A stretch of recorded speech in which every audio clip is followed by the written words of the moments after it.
We have invited Xolelwa Kashe-Katiya, the Director of Project Management at the Mapungubwe Institute for Strategic Reflection, or MISTRA. Thank you very much for joining us this morning. Thank you very much. Good morning, Shante, and thank you for inviting me. Where do we begin? First of all, we do have lights on. Well, most South Africans seem to have their lights on this festive season. Our festive season was marred by the prevalence of load shedding. In terms of that, under Cyril Ramaphosa's administration, how are we looking to see him run his presidential term, specifically around politically maneuvering, you know, some of the issues that he's faced in his term? Well, I think first and foremost, I think the president is facing a great challenge because, I mean, our country, around leadership, there are lots of issues, and this is actually not unique to the president. This is partially informed by the contestation around the political space, wherein you find that there's difficulty in moving forward, and also lack of decisiveness, especially around Eskom. We've seen a lot of contestation there. There was a leadership crisis there, and while at the same time there's a lot of noise that's coming from outside, like civil society, the private sector, because as we know that as South Africa, we are a country that's heavily reliant on coal for supply of our energy, which is something that is becoming a great challenge in terms of the global space, because we have made some commitments to reduce our carbon footprint. However, our economy is very reliant on coal, and especially when you look at Eskom and their investments around the power stations which utilize coal. So there is a lot of decisive action that needs to be taken there. So it's partially around leadership of the Eskom as a state-owned entity, but also in terms of the political contestation, because that space is also politically fraught. But then there's also an extension towards what the private sector is doing around that, you know, especially the mining industry that is actually fraught when it comes to energy supply. Well, speaking of mining industry, we've seen a couple of job losses, as we do in our mines. At the moment, the rand is quite strong. We're also seeing the petrol price drop come the 1st of January. With that being said, having a look at our current economic status, what do we think, or what are we anticipating the president to be setting his eyes on come 2020? I think what is most urgent is actually a shift towards another take at the structure of our economy, which is something that is long overdue, and it's been coming strongly, you know, especially from young people, wherein we find that there's still a concentration of ownership by a few very big companies. That is very peculiar to the mining sector. However, we're not seeing a trickle-down effect in terms of the gains that are being made there. As you're saying, there are some job losses, and also in terms of how the structure of that economy needs to also shift towards a just transition, because, again, I will go back to our country as one that has one of the highest carbon footprints. What can be done to restructure that sector, that is the mining sector? Are there any opportunities, for example, in terms of maybe exploring a shift towards the platinum mining, platinum subsector within the mining industry? Because there are opportunities that can be found there. And as MISTRA, we've done some research around the potential gains that platinum can provide as an alternative a source of energy, but also it's the platinum group metals are very strategic for us as a country, because we have more than 80% actually of the world's platinum, you know, under our feet. So there are opportunities there. I mean, these also can actually extend to the automotive industry, once again trickling down and affecting other sectors that can actually provide opportunities for jobs in alternative spaces, because there isn't much we can do around, you know, holding on to coal as our major source of energy supply. There's still opportunities within the mining sector. However, that needs decision making again and strong leadership at the top. Well, something that many people on social media and, of course, members of the public also feel needed strong leadership and advancement is that of the xenophobic violence and the flare-ups that we experienced, unfortunately, in 2019. Didn't go well in terms of the rest of the continent, in terms of advancing the African agenda, specifically here at home within the South African context. With that being said, what are we looking to work towards better in 2020 to not see a repeat of itself? Over the past 4 years or so, we keep seeing an increase of these xenophobic flare-ups, and each year they just seem to get worse. Well, what we've discovered from our research is that there needs to be a more nuanced approach to violence in South Africa broadly. We tend to be very quick to name.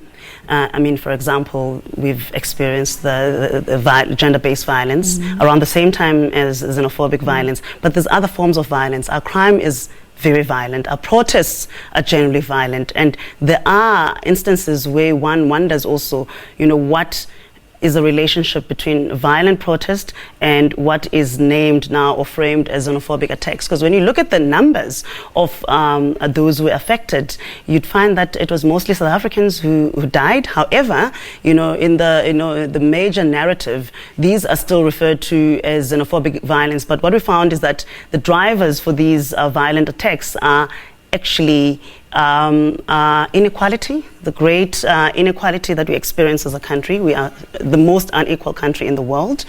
And at the same time, we receive the most immigrants, you know, comparatively speaking. If you compare our intake towards global figures and also figures from sub-Saharan region, South Africa welcomes more migrants, and these are more integrated into our society, unlike elsewhere where we don't have such progressive mechanisms. However, that then puts pressure on, you know, services that are to be provided, you know, by our government, and there's contestation and competition for services, and also there is a lot of noise around jobs. But also I think media can also play a big role there in unpacking those nuances, as opposed to actually just quickly naming, because we're not actually dealing with the root causes of these violent attacks. I think one of the big issues here was also, you know, some of the fake media, the fake or the false videos related or said to be related around the xenophobic attack. Something that also drew huge social media attention was, of course, the absence, as described on social media, of President Cyril Ramaphosa during the gender-based violent protests, having to bring the country to an absolute standstill.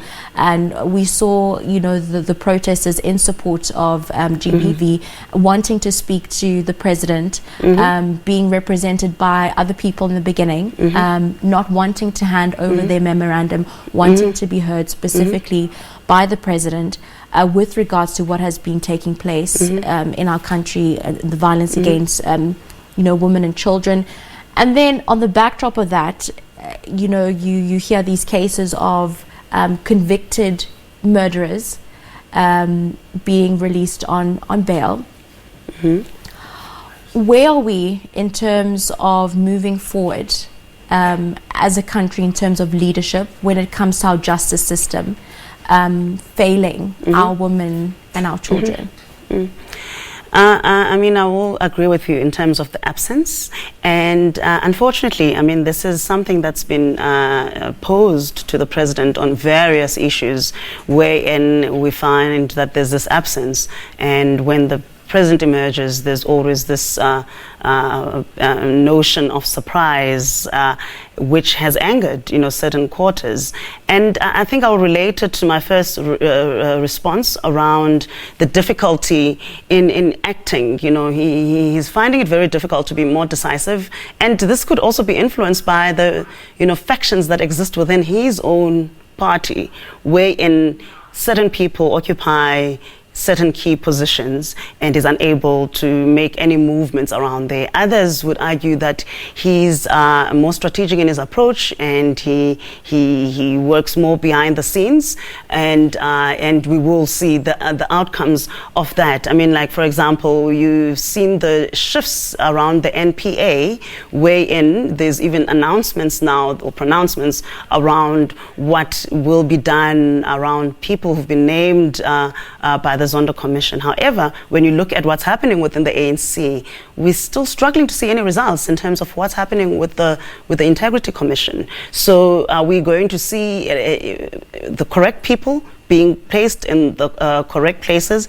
Are we going to see decisive leadership from the president, not just with gender-based violence, but with all the fragilities that our country is facing? When it comes to the gender-based violence in particular, I think what would be required going forward is an honest conversation, because right now what we've seen is that we tend to go back to women having a conversation amongst themselves, talking to each other and leading the process, whereas women are not the ones who are actually committing these crimes or committing this violence. There needs to be more decisive action around dialogue, honest dialogue with men, by men, to other men, and I think we'll start seeing some shifts, because right now what we've seen is that when women lead this, you actually preaching to the converted. So if we can start seeing that kind of leadership from the president all the way down, then we might start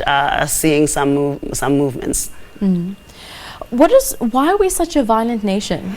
What does research say? Does research lead anything, lead anything to it? We've even heard comments from political leaders saying that it's South African culture to rape, it's South African culture to kill. What is research alluding to? This is these are deep-seated wounds that have not been attended to.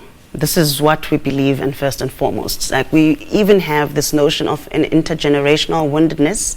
This then alludes to all the violence that was experienced by South Africa during colonialism and into apartheid, but during the transition, these acts of violence were not attended to. The trauma that South Africans experienced, or what can be referred to as the post-traumatic, or rather post-apartheid stress disorder, if you'd like to say, these wounds were not attended to, and now we are seeing these ruptures, everywhere. I mean, there's key moments of rupture. You'd see with the Fees Must Fall movement, the xenophobic attacks, the gender-based violence that is actually spiraling out of control. Crime in South Africa is so violent. I mean, murder rates are way above global levels. So this seems to be a historical wound that has not healed. It has not been attended to, and others would argue that even the TRC process that was aimed at addressing these atrocities of the past did not really attend to those. And if you look at the recommendations of the TRC, none of those have been really implemented effectively. There's still slowness around there. I mean, one good example is the proposal or recommendation that a wealth tax must be implemented. We have not seen that. And when I spoke about xenophobic attacks, I alluded to inequality, the great inequality that we are experiencing. And it's inequality across the board, whether it's gender inequality, class inequality, racial inequality, and all this then leads to the division. So it's a key driver of our lack of cohesion. So we're finding it difficult to find each other because we are a wounded nation that is struggling to get past that festering wound of the past. Well, something that doesn't seem to have a festering wound were our May elections. Those were quite peaceful. There were the suspected protests here and there, but they were relatively peaceful. Well, I wouldn't say entirely peaceful, because there was a lot of contestation around the build up to the election, where you saw vicious campaigns that were quite decisive within and across political parties. I mean, there were posters that were being ripped down. There was a lot of noise around, you know, the different factions within each of the top 3 political parties. So, and also there was a lot of noise around land, which I think has not been attended to. There was noise around election, and it got people all worked up. And as we know, this is another site of contestation in South Africa that could actually potentially lead to yet another rupture.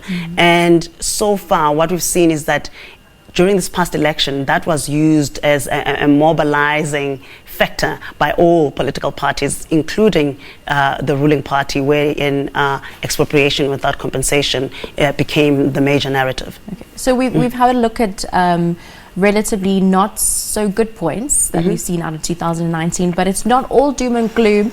We ended off the year on a high. KFC proposal yes. With the spirit of Ubuntu. We had the books bringing home the Web Ellis Cup, and then of course our very own Black Miss Universe, the first in the past 7 years or so. What does this say for Brand South Africa and for building unity and that spirit of Ubuntu amidst, you know, everything else that the country is going through? I mean, this is one area where we've witnessed a lot of positives. That is the issue, like around the social issues. Wherein, I mean, as you're saying, like South Africa has become, you know, a leader across the spectrum, whether it's in sporting or in entertainment industry. And I mean, like in addition to Miss Universe, we've also had Shoma Josie, also flying the flag high, Trevor Noah, and also, I mean, there's been a lot of support and rallying around Caster Semenya, who also experienced some challenges, but you saw a sense of unity where South Africans, you know, fell in and rallied around, you know, around our flag and our icons. Sometimes I always wonder if maybe this leadership issue should maybe be relegated down to ordinary people, because it seems like it's the ordinary everyday people that are holding the country together, whereas we always see all these challenges when it comes to the leadership space, and also challenges around, you know, the economic space with great inequality. But when it comes to around unity and reconciliation, normal everyday people make the effort to actually get out and actually lead. And I always say it's actually a miracle that we wake up each day to a brand new country, and I believe it's you and I and all of us who are actually holding this country together.